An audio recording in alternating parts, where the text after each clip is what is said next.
കർക്കിടക മാസത്തിൽ തീർത്ഥാടനത്തിനും ഓണക്കാലത്ത് വിനോദസഞ്ചാര കേന്ദ്രങ്ങളിലേക്ക് പ്രത്യേക യാത്രകൾ സജ്ജമാക്കി പാലാ കെ.എസ്.ആർ.ടി.സി. ഡിപ്പോ.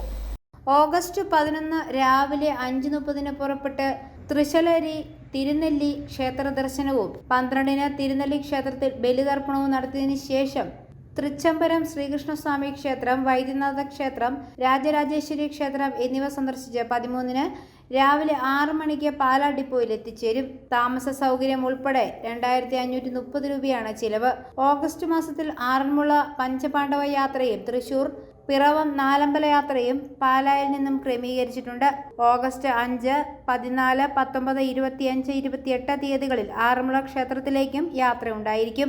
ഓണാവധിക്കാലത്ത് കുടുംബസമേതം ഗവി, ചതുരംഗപ്പാറ, മലക്കപ്പാറ, മാമലക്കണ്ടം, പൊന്മുടി, അഷ്ടമുടിക്കായൽ എന്നിവ ഉൾപ്പെടെയുള്ള കേരളത്തിന്റെ വിവിധ വിനോദസഞ്ചാര കേന്ദ്രങ്ങളിലേക്ക് യാത്രയും സജ്ജമാക്കിയിട്ടുണ്ട്.